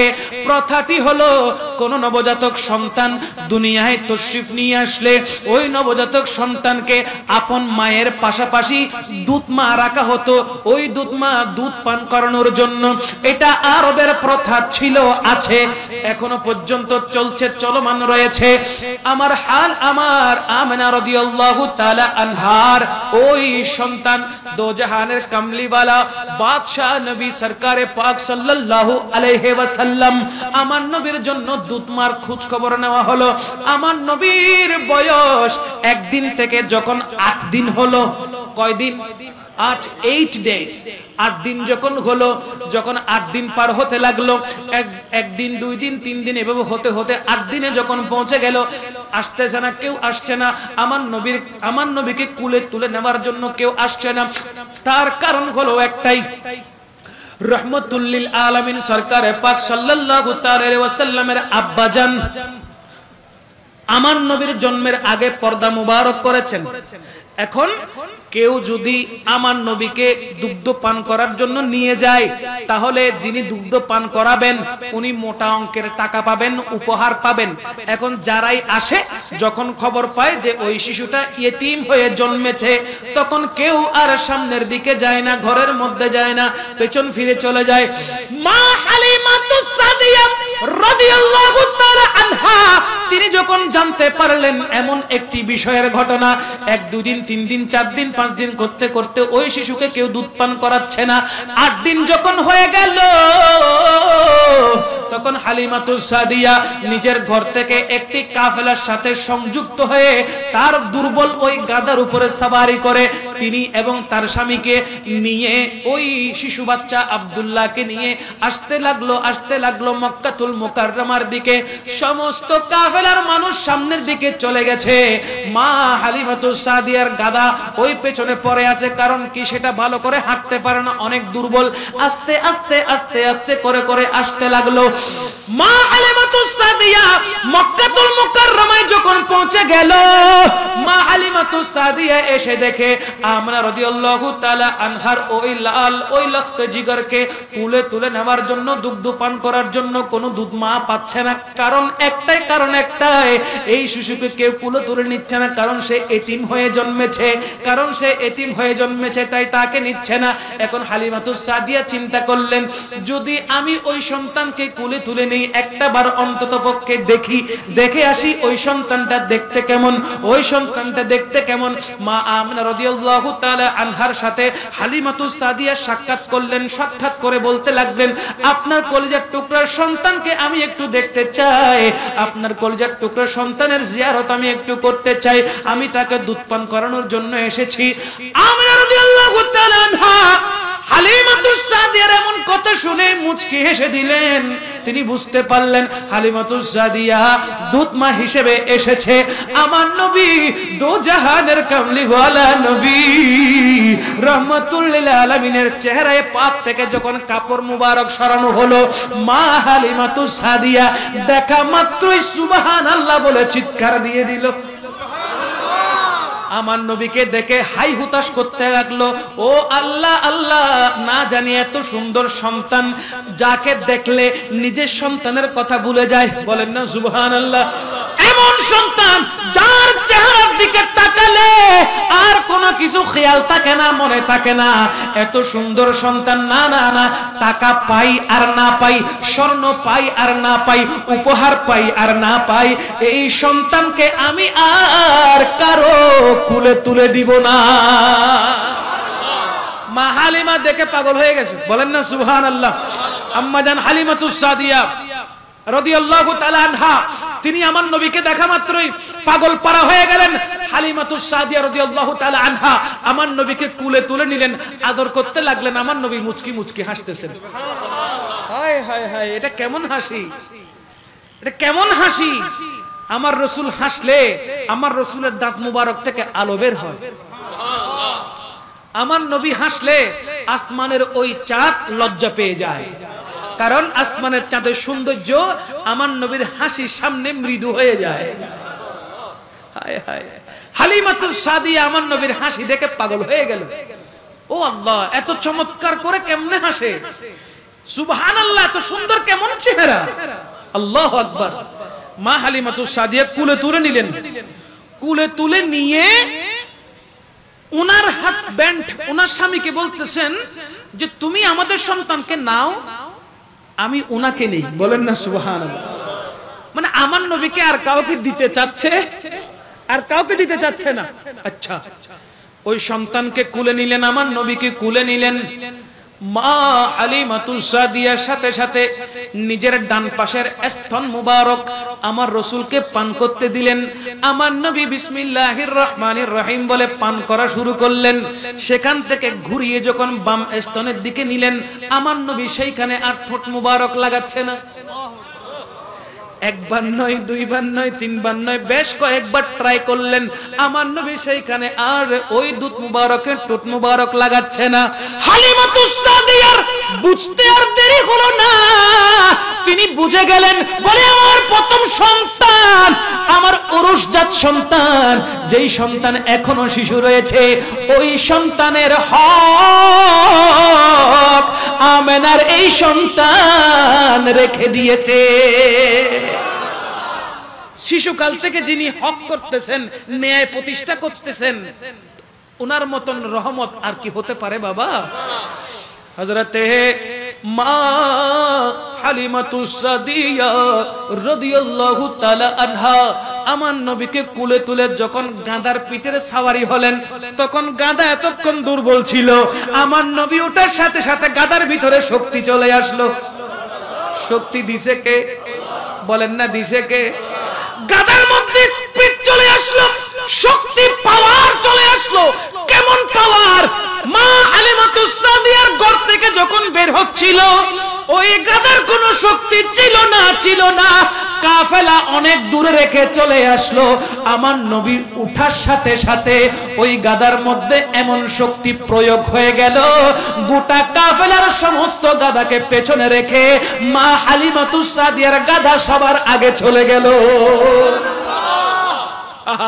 মা হালিমাতুস সাদিয়ার ঘরের মধ্যে পশু যেগুলো ছিল, ওই পশুগুলো খুব দুর্বল ছিল, জয়ীফ ছিল।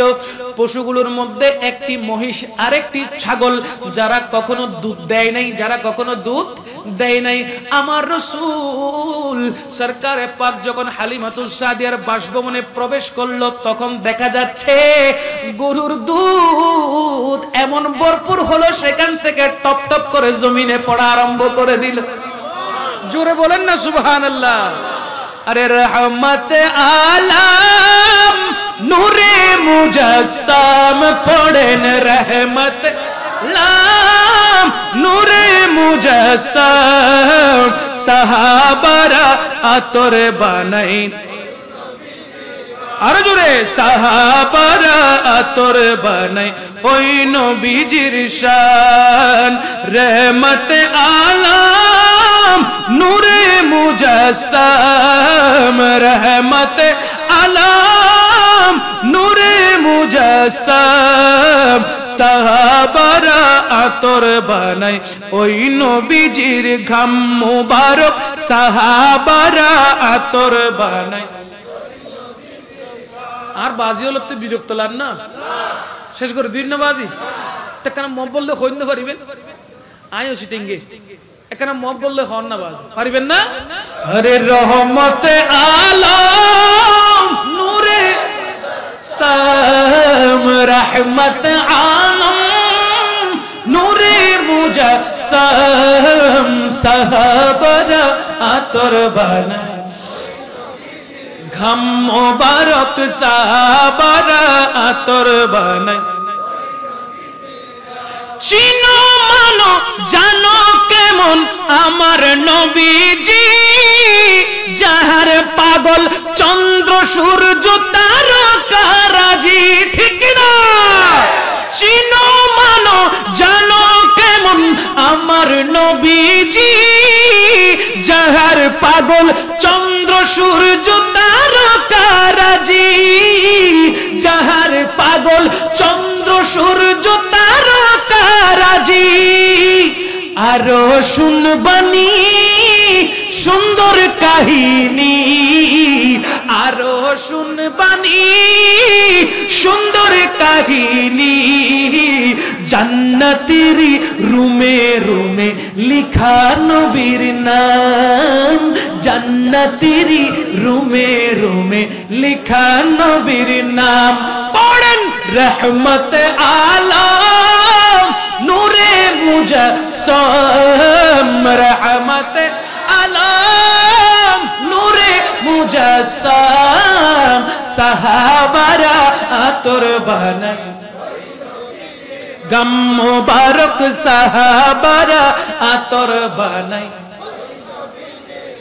উস্তুনে হান্নানা একটা খেজুর গাছের নাম, যাকে ধরে খুতবা দিতেন রাসূল আকরাম, ঠিক না? উস্তুনে হান্নানা একটা খেজুর গাছের নাম, যাকে ধরে খুতবা দিতেন রাসূল আকরাম, যাকে ধরে খুতবা দিতেন রাসূল আকরাম। গাছটি নবীর বিরহে কান্দিতে রহে, গাছটি নবীর বিরহে সদা কান্দিতে রহে। হতবাক হইল যত সাহাবায়ে কেরাম, হতবাক হইল যত সাহাবায়ে কেরাম। নবী রহমতে ওই হই নূরে মুজাসসাম, নবী রহমত আলম নূরে মুজাসসাম, সাহাবারা আতর বানাই ওই নবীজির ঘাম মোবারক, সাহাবারা আতর বানাই ওই নবীজির ঘাম। যত আওয়াজ আছে বলেন সুবহানাল্লাহ। নবীর পরশ লাগলে মরা জিন্দা হয়ে যায়। এ বলেন না, নবীর পরশ লাগলে মরা। মওলা আলী বলতে লাগলেন, আমার নবী যখন কোন পাহাড়ের পাদদেশে হেঁটে যেত, ওই পাহাড়ের নিচে যদি কোনো পাথরের কণা পড়ে থাকতো, ছোট ছোট কণা, ওই কণাগুলোর জবান আল্লাহ খুলে দিত, কণাগুলো আমার নবীকে সালাম জানাইতো। মওলা আলী বলতে লাগলেন, পাথরের কণাও আমার নবীকে চিনেছে। কথা বলেন ঠিক কিনা? কিন্তু মানুষের মধ্যে দুই টেঙ্গে জানোয়ার অনেকেই চিনে নাই। অনেকেই মরা পাথর আমার নবীকে সালাম দেয়। আমার নবী ইশারা করলে গাছ হাঁটতে হাঁটতে নবীর সামনে চলে আসে। আমার নবী ইশারা করলে চাঁদ দুই টুকরা হয়ে যায়।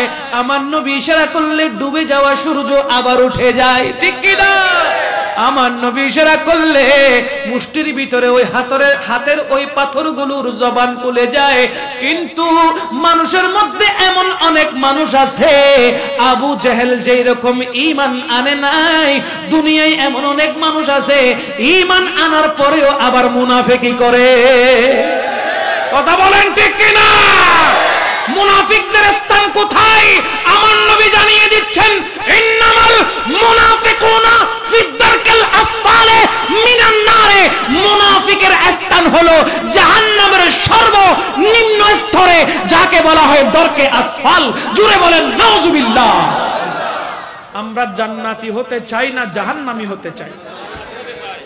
মনে রাখবেন, দরকে আসফাল যে জাহান্নাম আছে, ওই জাহান্নাম থেকে অন্যান্য জাহান্নামগুলো পর্যন্ত পানা চায়। কেমন জাহান্নাম চিন্তা করে দেখতে পারেন একটু। তাই জান্নাতি হতে চাইলে আমার নবীর মোহাব্বত, নবীর আদর্শ ধারণ করতে হবে। ঠিক কিনা? ওই গাধা, যেই গাধা এতক্ষণ চলতে পারছে না, নবীর পরশ লেগেছে, গাধার ভিতরে পাওয়ার চলে এসেছে। ঘরের মহিষ, যে মহিষ দুধ দেয় না, আমার নবীর পরশ লেগেছে, দুধ দেওয়া আরম্ভ করে দিয়েছে। যেই ছাগল একদম রোগা, হ্যাংলা, পাতলা, দুধ দেওয়া প্রশ্নই আসে না, কখন মারা যায় তার কোনো ঠিক নাই, কিন্তু আমার নবীর পরশ লাগার সাথে সাথে সেই ছাগলও একদম তাগড়া হয়ে গেছে, দুধ দেওয়া আরম্ভ করে দিয়েছে। নবীর পরশ যেখানে লাগে, মরা থাকলে সেটা কি হয়ে যায়? জিন্দা হয়ে যায়। আপনি আমি, আমাদের কলব মরা, এই মরা কলবকে জিন্দা করতে চাইলে নবীর স্পর্শ লাগবে। ঠিক কিনা? নবীর স্পর্শ কখন পাবেন, নবীজির দয়া কখন পাবেন? যখন এইরকম মিলাদুল নবীর মাহফিল করবেন, যখন আমার নবীকে দাঁড়িয়ে মহব্বতের সাথে সালাম পেশ করবেন, যখন আমার নবীজির আদর্শ আপনার জীবনের সাথে মিলিয়ে আপনার জীবনকে নবীর আদর্শে আদর্শবান যখন করবেন, তখন দেখবেন আপনার অন্ধকার কলব নবীর নূরে আলোকিত হয়ে গেছে। আমরা এই অন্ধকার কলবকে আলোকিত করতে চাই কি চাই না? তাহলে নবীর আদর্শ ছাড়া আর বিকল্প কোনো পথ নাই। হালিমাতুস সাদিয়া ঘরে প্রবেশ করলেন। মা হালিমাতুস সাদিয়া ঘরে প্রবেশ করার সাথে সাথে সারাউন্ডিং এরিয়ার পরিবর্তন চলে আসলো। এতক্ষণ যেগুলো কোনো কাজ করছে না, ওইগুলো কাজ করা আরম্ভ করে দিল। বলেন না সুবহানাল্লাহ। হালিমাতুস সাদিয়া রাদিয়াল্লাহু তাআলা আনহা এতক্ষণ গরীব ছিলেন, মিসকিন ছিলেন, পরমুখাপেক্ষী ছিলেন। আমার নবী আসার সাথে সাথে তিনি ধনী হয়ে গেলেন। আমার নবীকে পাওয়ার সাথে সাথে তিনি ধনী হয়ে গেলেন। আমার নবী রহমাতুল লিল আলামিন মা হালিমাতুস সাদিয়ার ঘরে অবস্থান করছিলেন। আমার নবী মা হালিমাতুস সাদিয়ার ঘরে অবস্থান করছিলেন। মা হালিমাতুস সাদিয়া ঘরের কাজের জন্য যখন বের হতেন, তখন আমার নবীকে দোলনার মধ্যে শুইয়ে দিতেন। ছোট ছোট বাচ্চাকে দোলনায় শুইয়ে দেওয়া হয় না, দোলনার মধ্যে শুইয়ে দেওয়া হয়। ঘরের কেউ থাকলে সে কি করে? দোলনা দেয়। সে কি করে বলেন? দোলনা দেয়। ঘরের মধ্যে খালা থাকে, চাচি থাকে, অন্যান্য পরিবারের সদস্যরা থাকলে ঘরে দোলনা দিয়ে দেয় ছোট বাচ্চা ঘুমানোর জন্য। ঠিক কিনা বলেন? আমার নবী রাহমাতুল লিল আলামিনকে দোলনা দেওয়ার মতন যখন কেউ ছিল না, হালিমাতুস সাদিয়া রাদিয়াল্লাহু তাআলা আনহা দোলনার মধ্যে শুইয়ে দিয়ে এসেছেন। আহা, নবুয়তের ওই রাসূল একা একা দোলনায় শুয়ে আছে, দোলনা দোলানোর জন্য কেউ নাই। আমার আল্লাহ ডাক দিয়ে বলে, ও জিবরিল, তুমি যাও আমার নবীকে দোলনা দিয়ে আসো, আমার নবীর দোলনা দিয়ে আসো। আমার নবীকে দোলনা দিতে দিতে আমার নবীকে ঘুম পাড়িয়ে দাও। अरे जिब्रील आए झूला झूलाने लुरी दे ज़ीशान। जिब्रील आए झूला झूलाने लुरी दे ज़ीशान। सो जा रहमत आलम, सो जा रहमत आलम, दो जहान की सुल्तान नबी जी। अल्लाह अल्लाह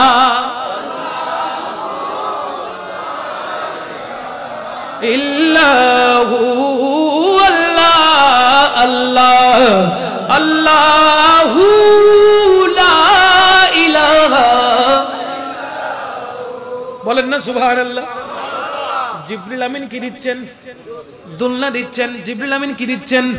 দোলনা দিচ্ছেন। আমার নবী আস্তে আস্তে দুলতে মুচকি হাসতেছেন। বলেন না সুবহানাল্লাহ। পৃথিবীর বুকে শিশুদেরকে যখন দোলনা দেওয়া হয়, ঘুম যখন আসে না, মাথার উপর একটি খেলনা টাঙিয়ে দেওয়া হয়, ঠিক না? ওই খেলনার চাবিটা যখন ঘুরিয়ে দেওয়া হয়, খেলনা যেমন করে ওই বাচ্চাটা হাত পানে খেলে, ঠিক না বে ঠিক? আমার নবীর মাথার উপরে খেলনা দেওয়ার মতো কেউ ছিল না।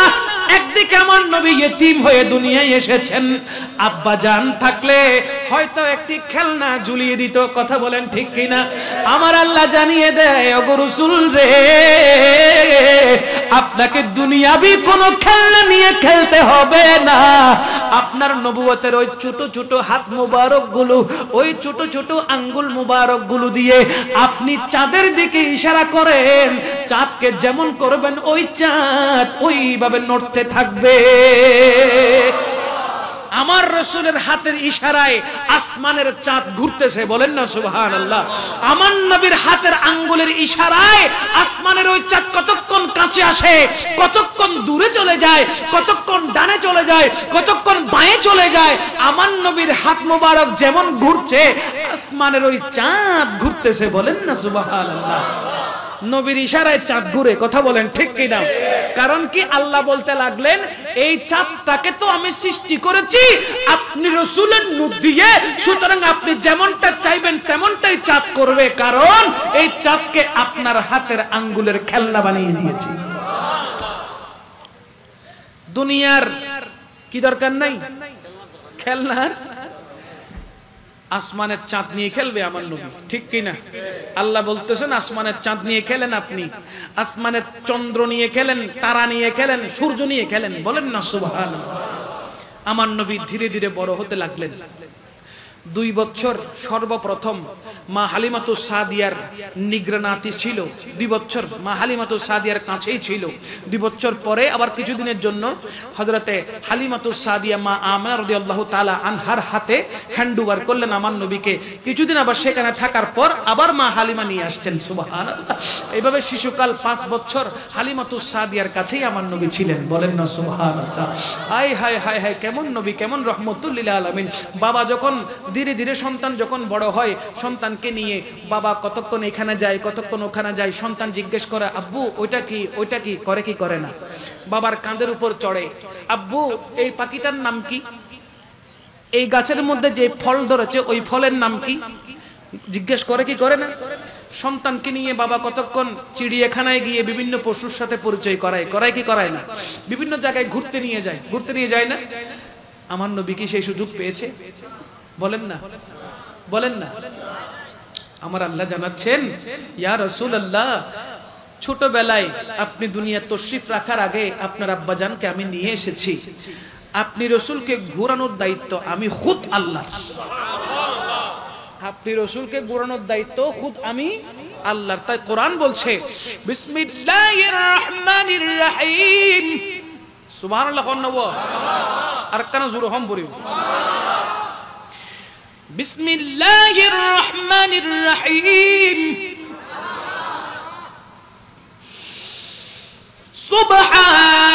সুবহানাল্লাযী আসরা বিআবদিহি লাইলাম মিনাল মাসজিদিল হারাম ইলাল মাসজিদিল আকসা আল্লাহ কি বলছেন ইয়া রাসূলুল্লাহ দুনিয়ার কায়নাতের মধ্যে যা আছে তা আপনি রাসূল বহু আগে দেখেছেন ইয়া রাসূলুল্লাহ আমি আপনাকে মেরাজের মাধ্যমে এমন ভাবে সায়ের করাবো গোটা কায়নাতের মধ্যে যা আছে আপনার চর্মচোখে আমি আল্লাহ দেখিয়ে দেব এই জন্য আমার আল্লাহ মেরাজের ব্যবস্থা করেছেন বলেন না সুবহানাল্লাহ একদিকে আসমানকে আমার রাসূল খুশি করেছেন কাকে খুশি করেছেন একটু কি বলবো এটা আবার অন্য প্রসঙ্গে চলে যাচ্ছে বিষয়ের বাইরে তারপর একটু করে বলি নাকি এই জমিন আমার নবী এখনো জমিনে শুয়ে আছে আছে না নাই জমিনের সাথে আসমানের সাথে একটু তর্কাতর্কি হয়েছে কথা কাটাকাটি জমিন বলতে লাগলো আমি সেরা আসমান বলতে লাগলো আমি সেরা আসমান বলে জমিন বেশি লাফালাফি করিও না আমি আসমানের কাছে চাঁদ আছে সূর্য আছে তারা আছে বলেন না সুবহানাল্লাহ তোমার কাছে কি আছে তুমি এত ফিডির ফিডির করো কেন এই জমিন এমন এক কথা বললো এক কথাই আসমান চুপ হয়ে গেছে জমিন বলতেছে তোমার কাছে সব থাকলেও আমার কাছে রাহমাতুল লিল আলামিন আছে তোমার কাছে সব আছে আমার নবী তো তোমার কাছে নাই উনি আমার বুকেই শুয়ে আছেন সেই সোনার মদিনায় আমার নবী শুয়ে আছেন এখন আসমানের ওই কান্না রহমতুল লিল আলামিনের নবুয়তের কানে শুনেছে আসমান কান্না করতেছে হাই হাই আমার নবীটারা যদি একটু পাইতাম আমি তখন আসমানের আশা পূরণ করার জন্য আমার নবী রহমতুল লিল আলামিন বুরাকে চড়ে এত কাহিনী করে এক আসমান দুই আসমান তিন আসমান চার আসমান পাঁচ আসমান ছয় আসমান সাত আসমান একটু একটু একটু একটু করে গিয়ে গিয়ে নবীজির নূরানী কদমের পরশ লাগিয়েছেন বলেন না সুবহানাল্লাহ যাতে আসমানও খুশি হতে পারে যাতে আসমানও খুশি হতে পারে তো নবীজি আসমানকেও নৈরাশ করেন নাই আসমানকেও নৈরাশ করেন নাই আসমানকেও খুশি করে দিয়েছেন আমার নবী আসমানকেও আমার নবী খুশি করে দিয়েছেন মেরাজ করার মাধ্যমে বলেন না সুবহানাল্লাহ তাই বলতে চাচ্ছিলাম আল্লাহ পাক রব্বুল আলামিন বলেন ওগো রাসূল আপনাকে দুনিয়া আখিরাত সবকিছু আমি দেখাই ফেলছি সবকিছু আমি দেখাই ফেলছি আপনার যে তিন সূরত আছে ওই তিন সূরত আপনি মেরাজে ব্যবহার করেছেন বলেন না সুবহানাল্লাহ এক সূরত সুবহানাল্লাযী আসরা বিআবদিহি লাইলাম মিনাল মাসজিদিল হারাম ইলাল মাসজিদিল আকসা মসজিদ হারাম থেকে যখন আপনি মসজিদে আকসা পর্যন্ত সায়ের করছিলেন তখন বশরী সূরতে সায়ের করেছেন মসজিদে আকসা থেকে যখন সিদরাতুল মুনতাহায় গিয়েছেন তখন আপনি ফেরেশতার সূরতে গিয়েছেন যখন সিদরাতুল মুনতাহা থেকে লা মাকান লা জামান আপনি গিয়েছেন আরশ কুরসি লৌহ কলম ভেদ করে যখন আল্লাহর দরবারে পৌঁছেছেন তখন ফেরেশতার সূরত ছিল না যখন মানব সূরত ছিল না তখন আপনার হক্কি সূরতে আপনি আল্লাহর দরবার পর্যন্ত পৌঁছে গেছেন বলেন সুবহানাল্লাহ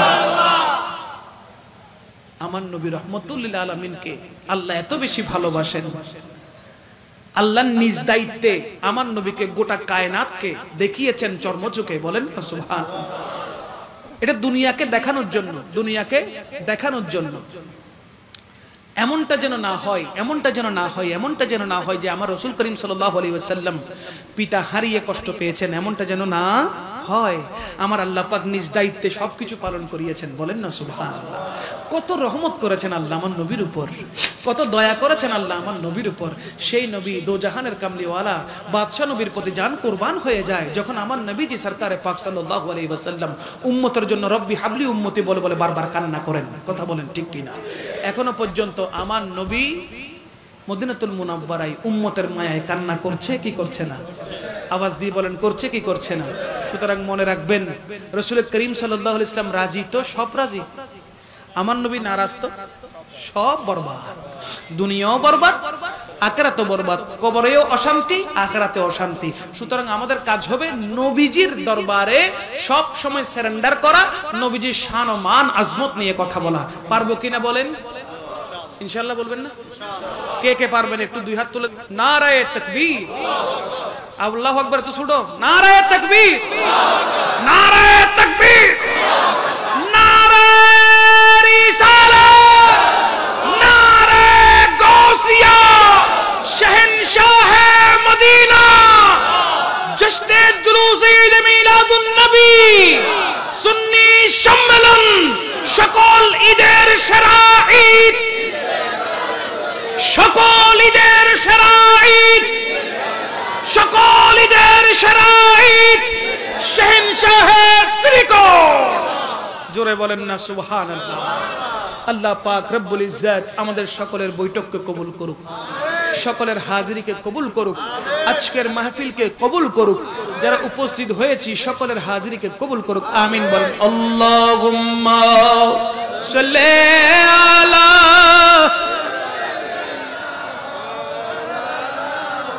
মুহাম্মাদ ওয়া আলা আলি।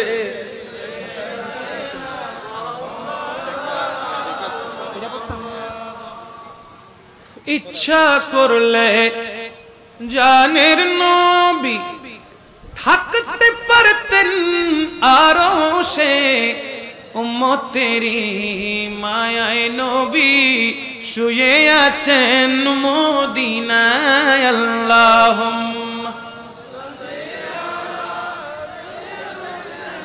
মাওলানা মুহাম্মদ ওয়া আলা আলি সাইয়্যিদিনা মাওলানা মুহাম্মদ। আমার নবী রাহমাতুল লিল আলামিনের ব্যাপারে, ঈদ মিলাদুন নবীর ব্যাপারে হঠাৎ আমাকে বিষয়টা বলা হয়েছে। আমি ছিলাম এক লাইনে, কোরআনের আয়াত তেলাওয়াত করেছি একদিকে, কিন্তু ঘুরে আমি অন্যদিকে চলে গিয়েছি। এই কারণে যেহেতু উনি বলেই দিয়েছেন যে এই বিষয় নিয়ে আলোচনা করেন, তাই মিলাদুন নবীর বিষয় নিয়ে কথা বলেছি। নয়তো ইচ্ছা করেছিলাম সূরা নাসরা এর তাফসীর করব, আমার নবীর প্রেমের কিছু কথা বলে যাব, কিন্তু যখন বিষয় নির্ধারণ করে দেওয়া হলো তখন এই বিষয় নিয়ে কথা বলতে হলো। তবে আপনাদেরকে অনুরোধ করব, যারা ইন্তজাম করেন, মাহফিল করেন, কারণ আমার এই কথাটি সোশ্যাল মিডিয়ার মাধ্যমে অনেক জায়গায় যাবে, তাই যারা মাহফিলটা সাজান, মাহফিল করেন, আপনারা দয়া করে যখন মাহফিল সাজাচ্ছেন, মাহফিল করছেন, যখন আলেমদেরকে দাওয়াত দিচ্ছেন, সাথে সাথে ওনাদেরকে বিষয়টা তখন বলে দিবেন। বলবেন, হুজুর আমাদের এই মাহফিলে আপনাকে এই সাবজেক্টের উপরে আলোচনা করতে হবে, বিষয় ভিত্তিক আলোচনা করতে হবে, এই সাবজেক্টের বাইরে যাওয়া যাবে না, এটা আপনি বলে দিবেন। এটা বলে দিলে হয় কি, আগে ভাগে একটু দেখে রেডি করে আসা যায়, ঠিক কিনা বলেন? এই জন্য সাবজেক্ট ভিত্তিক আলোচনা করতে হবে, বিষয় ভিত্তিক আলোচনা করতে হবে। বিষয় ছাড়া আলোচনা করলে ওই মৌলগুলোকে দাওয়াতি দিবেন না, কথা বলেন ঠিক কিনা? সাবজেক্ট ভিত্তিক আলোচনা করার জন্য